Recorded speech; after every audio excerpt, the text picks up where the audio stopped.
Today I want to show you one of my tricks or marginal gains that I normally do for my time trial bikes and also my clients' bikes, sometimes on road bikes as well, and that is wheel balancing. Now, a few years ago I've already done a video about this, but that's not really relevant anymore because the products I've mentioned there from Speeco are no longer available. So for a while I was a bit stuck in this area, but now I have some replacements for that that you can buy almost anywhere off the shelf. So I'm going to show you exactly how to do it. The reasons why would you want to do it? Well, there are two main ones that are most notable. So the first one is that it is a very slight efficiency gain. So if you have, and in most cases you do have, a wheel imbalance, which means there is a heavy point, like here at the valve you can see, if I let go it travels to the downwards area, and at high speed this causes a slight bit of oscillation that acts basically on the whole bike, depending of course how big the imbalance is, and this creates slight pulsation from the wheels which shakes the whole system. And this is basically what you would get also if you were to travel with really hard tires on a rough road. So it's nowhere near as pronounced of course, but it does rob you a bit of kinetic energy as it turns into that oscillation, and you transform that into potential energy, same like with suspension loss. So one thing, the one benefit is that you can eradicate this phenomenon using this method. And the second thing of course is just plain stability of the bike. When you're going at high speed on a flat like you would on a time trial bike, or when descending, these imbalances can be felt really badly and can lead to speed wobble in some situations. So this gets rid of both of these issues. So it's actually quite a simple thing to do. So let's get started. In terms of tools, we don't really need much, only basically the ones that you need to remove the wheels from the bike and to remove your tires. And that's basically it. In terms of the other hardware that I use for weighting the counterweight or creating the counterweight opposite the heavy spot, well, in the past Speeco used to have a kit for this that would go on the outside of your rim. You would glue it here where it can hold different weights, but that is no longer produced. So instead what I found is this little lead tape. This is used for weighing tennis rackets and golf bats, so it's really quite commonly available. It's 100 grams for a roll like this, and it's relatively cheap. I got 2 rolls for I think around 30 or 40 euros, so that would make for plenty of wheel sets that you can balance. Usually you need around 5 to 7 grams to get rid of the imbalances. And what I do now, in order to conceal this completely in terms of aerodynamics, and this can be applicable to both tubed and tubeless wheels, is that I take off the tire, I weigh just the bare wheel without the tire, put it in the work stand, weigh it that way, and glue this on the inside of the rim channel, secure it, and then I install the tire, check for any remaining imbalances, maybe correct this with a bit more tape, and off you go. So this is the process, quite simple and straightforward. So let's just start with the front wheel, where is it easier in this case because the rear one is a full disc. I just remove the front wheel from the time trial bike like that.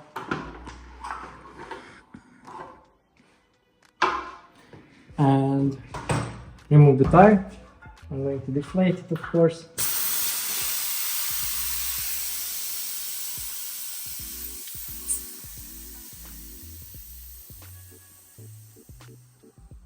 This one will be straightforward as there is no tubeless insert.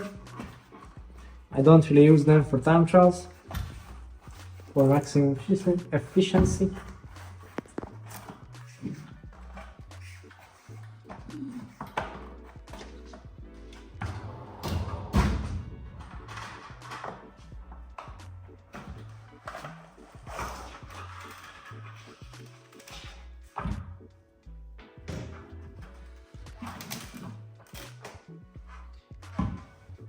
You might wonder if the sealant does affect the balance of the wheel, but usually in most cases it doesn't, unless you have a lump like this one, which I'm going to remove, because tires seem to be pretty evenly balanced as they are.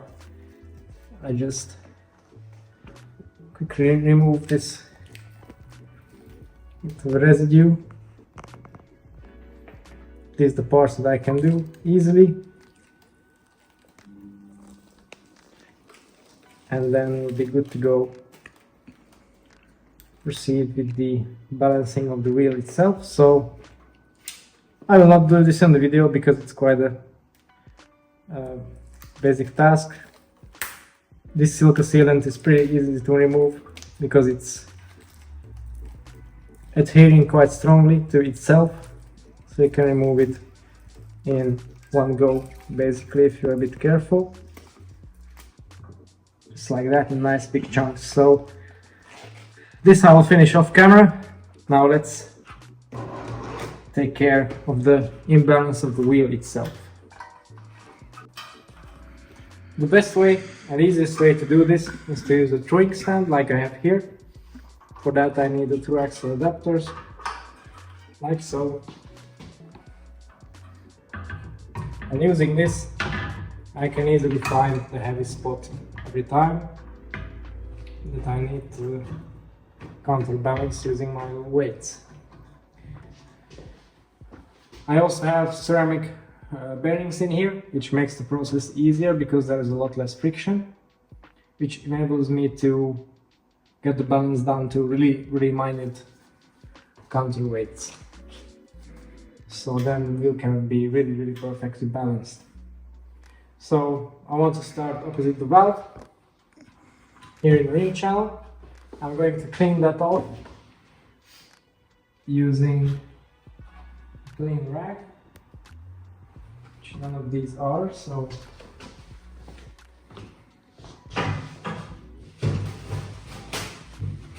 I'm just going to take a piece of paper, a bit of brake cleaner, so, and I will need my scissors to cut the tape.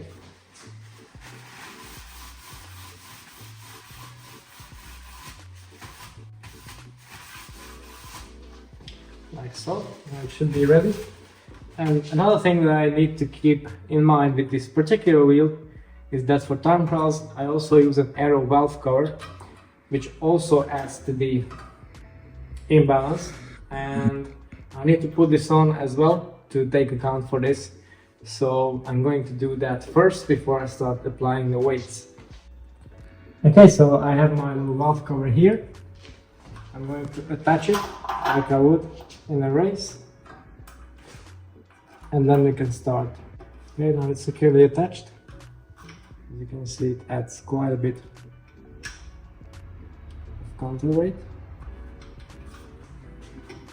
So now I need to compensate for that.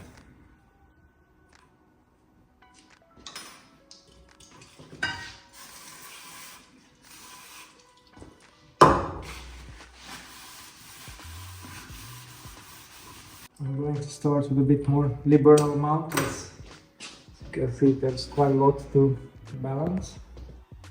It's quite handy that head wheels also do have a drilling opposite to the valve hole, so you know where exactly to put these.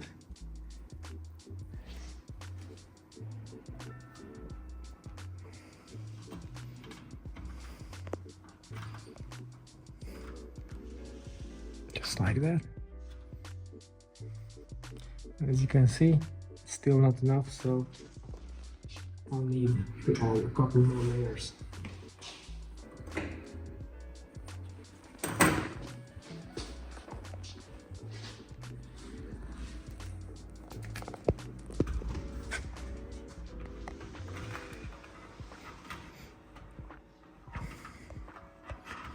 The good thing about these is they're also equipped with 3M tape, so quite a strong adhesive, which of course helps with the installation.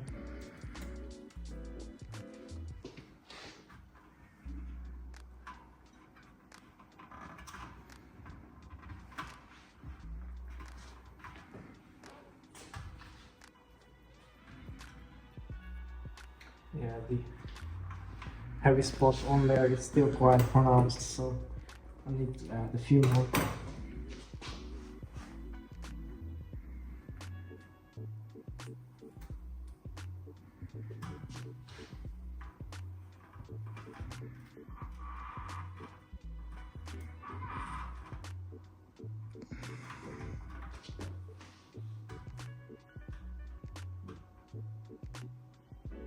You know that your wheel is balanced when you can hold it in any orientation and it will not move. Of course, unless your bearings are sealed, so for this case. But as you can see, the heavy spot at the valve still pulls it through. So a bit more still.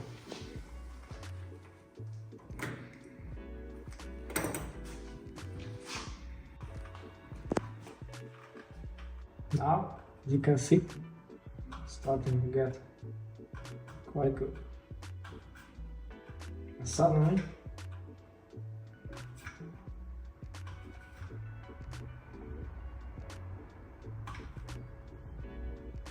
the wheel just about stays where I've put it. And I think I'll need an extra gram or so in order for it to be perfect. And to achieve that, I'm going to use some duct tape for the rest, just to keep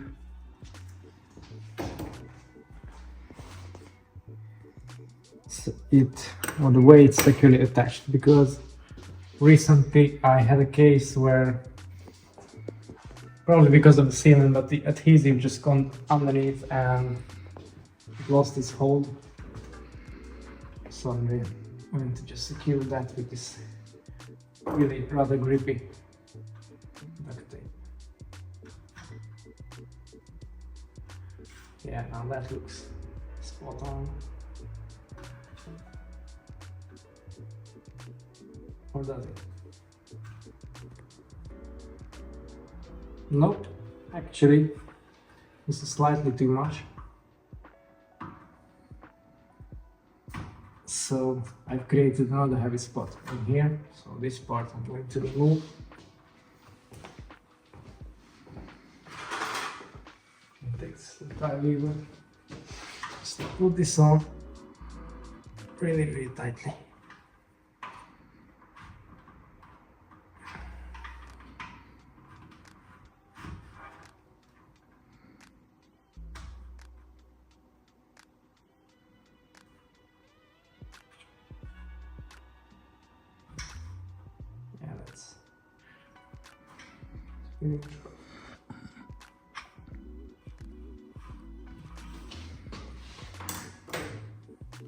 Still, I want to use this as an insurance.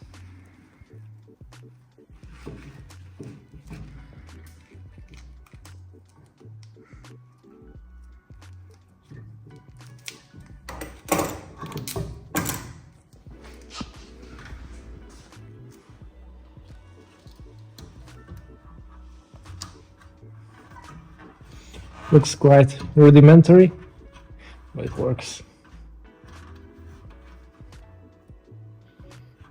Just need to check if the balance is still alright.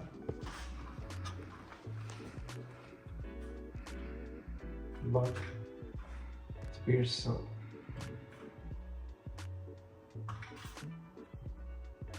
Now I'll put on the tire, inflate it, check if everything is okay, and then I'll add sealant to it, and it's good to go.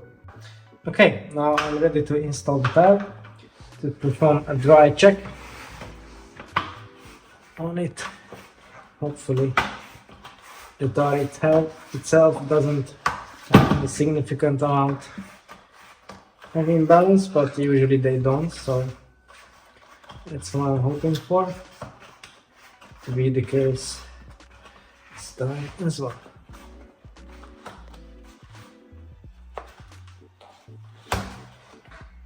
Okay, there it is.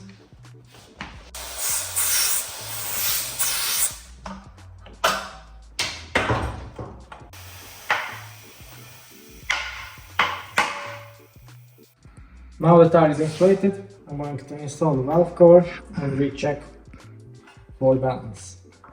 So fingers crossed, that's still good with the tire. I'm sure you would ask about the sealant now, but since that's a liquid, if you don't keep it dry, it will form a lump, like I have shown you just before. And keep riding the bike. You have this on, then the sealant will not affect the balance at all, because as you start rolling, the centrifugal force will force it evenly on the edge of the tire, so there's no effect on the balance whatsoever.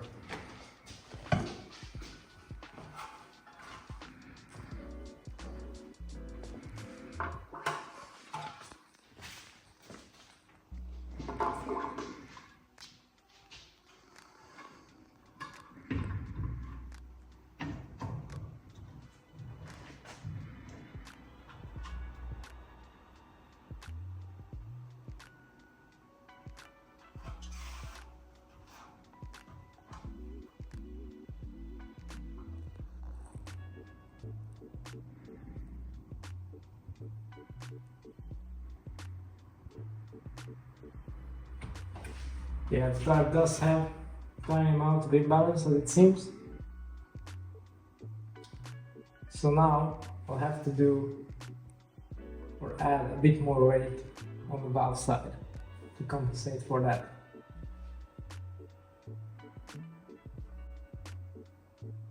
Or alternatively, I could, in theory, look, since the wheel is now perfectly balanced, this will show me where the heavy spot of the tire itself is, which is right around here. So I could basically align this spot to the opposite side of the valve and remove some of the weights used, and yeah, that would be the perfect setup basically.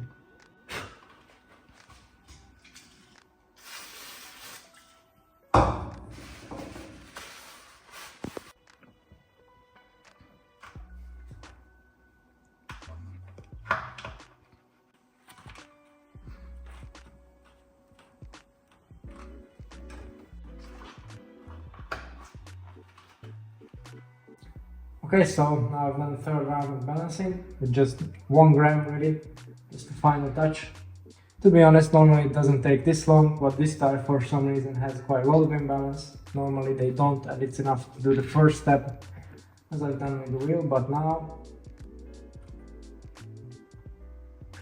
it seems to be perfectly balanced, as you can see.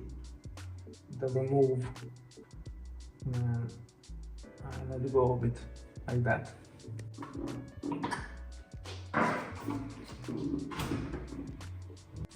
Now normally with an unbalanced wheel you would already see a wobble that's being induced to the bike.